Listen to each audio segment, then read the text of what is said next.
আসসালামু আলাইকুম প্রিয় দর্শক।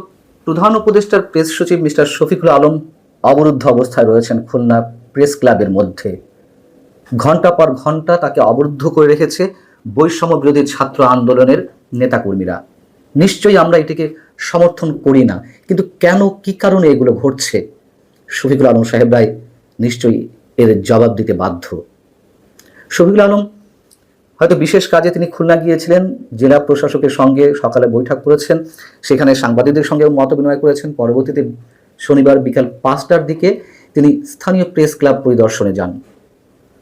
সেখানে প্রেস ক্লাবের সামনে বৈষম্যবিরোধী ছাত্র আন্দোলনের নেতাকর্মীরা অবস্থান নেয় এবং এতটাই তারা অবস্থান নেয়, দৃঢ় করে যে প্রেস ক্লাবের ভিতর থেকে কেউ বের হতে পারছিলেন না। আমি যখন এই ভিডিওটা করছি রাত প্রায় 9:15 বাজে, প্রায় 4 ঘন্টা ধরে অবরুদ্ধ অবস্থায় রয়েছেন। যতটুকু আমি এখনো পর্যন্ত শুনেছি, যৌথ বাহিনীর সদস্যরা, সেনা সদস্য সহ যৌথ বাহিনীর সদস্যরা সেখানে পৌঁছেছে তাকে উদ্ধার করার জন্য, কিন্তু তারপরও যতদূর শুনেছি তিনি এখনো পর্যন্ত বের হতে পারেননি। এবং কি কারণে এটি ঘটল, সেই তো মব ভায়োলেন্সের শিকার তিনি হলেন। খুলনাতে বৈষম্যবিরোধী ছাত্র আন্দোলন চলাকালে নাকি ছাত্রদের উপরে গুলি করেছিলেন সুকান্ত নামে একজন এসআই। তাকে আটক করে পুলিশের হাতে সোপর্দ করা হয়, পুলিশ পরবর্তী তাকে ছেড়ে দেয়। কেন ছেড়ে দেওয়া হলো, এই কারণে বৈষম্যবিরোধী ছাত্র আন্দোলনের নেতাকর্মীরা কেএমপির সদর দপ্তরে তালা লাগিয়ে দিয়েছিল মূল ফটকে। যদি ধরেও নেই যে এসআই সুকান্ত অপরাধ করেছেন, গুলি করেছেন, সত্যি সত্যি তাকে ছেড়ে দেওয়া হয়েছে, আন্দোলনের বা প্রতিবাদের তো আরো অনেক ধরনের ভাষা আছে। পুলিশ সদর দপ্তরের মূল ফটকে তালা লাগিয়ে দেওয়া হয়, প্রশাসন নিশ্চুপ থাকে। কেএমপি কমিশনারের পদত্যাগ না করানো পর্যন্ত বা তিনি পদত্যাগের ঘোষণা না দেওয়া পর্যন্ত তারা প্রেস সচিবকে অবরুদ্ধ করে রাখবেন, বের হতে দিবেন না, এমন ঘোষণা দেওয়া হয়েছে। যেহেতু কেএমপি কমিশনার জানিয়েছেন যে প্রাথমিক তদন্ত চলছে, তাতে যদি তিনি প্রাথমিকভাবে অপরাধী প্রমাণিত হন তখন তাকে আটক করা হবে। এখানেও মজার বিষয়, যখন অন্য কোনো অভিযুক্ত অপরাধীকে আটক করা হচ্ছে তখন আর কোনো তদন্ত হয় না, মামলা হওয়ার সঙ্গে সঙ্গে তাকে আটক করে ফেলা হয় এবং জামিন তো হচ্ছে না, সেগুলো অন্য প্রসঙ্গ। যাই হোক, বিষয়টি হচ্ছে, আগেই বলেছি, প্রেস সচিব অবরুদ্ধ হয়ে আছেন, এটিকে আমরা কোনোভাবে সমর্থন করি না, কিন্তু এটা তো প্রকৃতির খেলা। এই যে বিভিন্ন ধরনের মব ভায়োলেন্স, এই মব ভায়োলেন্সকে তো প্রশ্রয় দেওয়া হচ্ছে সরকারের বিভিন্ন পর্যায় থেকে। দুদিন আগে একটি অনুষ্ঠানে এই প্রেস সচিব মিস্টার শফিকুল আলম কি বললেন, তিনি এই যে মব ভায়োলেন্স সৃষ্টি করা হচ্ছে বিভিন্ন স্থানে, সেগুলোকে তিনি মব বলতে রাজি নন। এগুলোকে তিনি কি বলতে চান, যারা এগুলো করছেন তারা হচ্ছেন প্রেশার গ্রুপ। তারা একসাথে আন্দোলনের মাধ্যমে তারা নাকি দাবি আদায় করার চেষ্টা করছেন, অথবা তাদের এগুলো ক্ষোভের বহিঃপ্রকাশ। তিনি কি বলেছিলেন এর মধ্যে আপনারা জানেন, এর আগেও তিনি এই ধরনের মন্তব্য করেছেন, সে বিষয়ে আমি কথা বলেছি। তিনি বলছিলেন যে মব নয়, সম্প্রতি যা ঘটছে সেটি হচ্ছে প্রেশার গ্রুপ, এবং সেটা তৈরি হচ্ছে আগের সাংবাদিকতার, অর্থাৎ আওয়ামী লীগ আমলের 15.5 বছরের যে সাংবাদিকতা চলেছে, সাংবাদিকতার ব্যর্থতার কারণে এইগুলো ঘটছে। এটা কোন ধরনের সংজ্ঞা?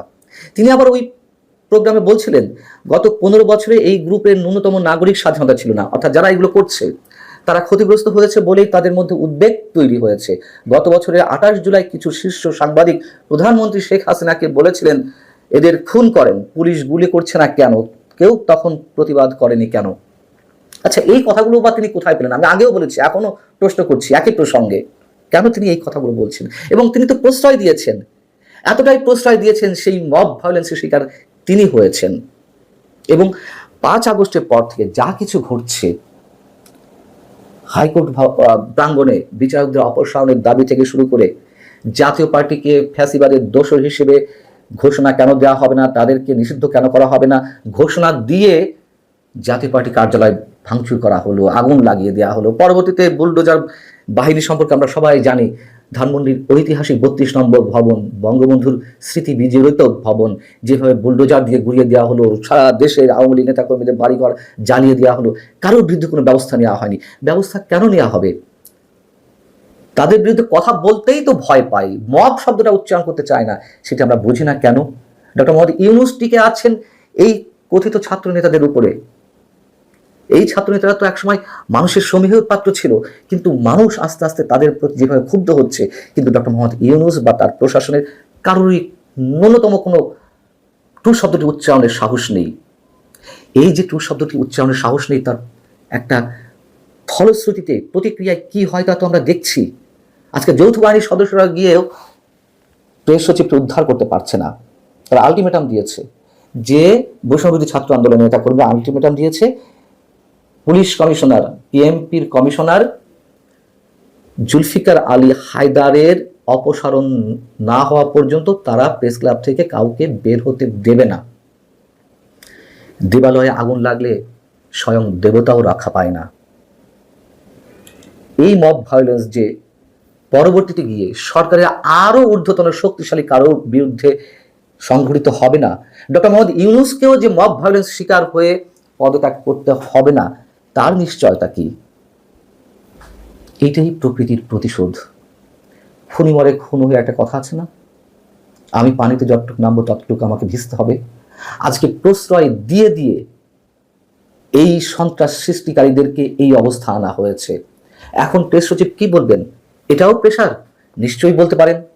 সাধ্য তো নেই, সাহস নেই তাদের বিরুদ্ধে কথা বলার। কারণ কথা বলতে গেলেই তাকেও পদচ্যুত করা হতে পারে।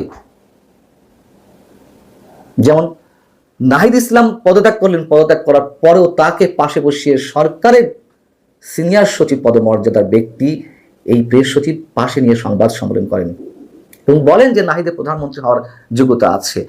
সরকারি পর্যায়ে একজন কর্তা ব্যক্তি হয়ে কিভাবে আরেকটা রাজনৈতিক দলের নেতা সম্বন্ধে এ ধরনের মন্তব্য করেন? আর এটা নাকি নির্দলীয় সরকার। আমাদের দেখার বাকি রয়েছে অনেক। আমরা এগুলো আশা করি না, আমাদের আকাঙ্ক্ষার মধ্যে রাখতে চায় না, কিন্তু আমাদের দুর্ভাগ্য হয়তো এমন আরো অনেক কিছু দেখা লাগতে পারে। এর থেকেও কি আমাদের প্রেস সচিবরা শিক্ষা নেবেন না? ভালো থাকুন সবাই। আল্লাহ হাফেজ।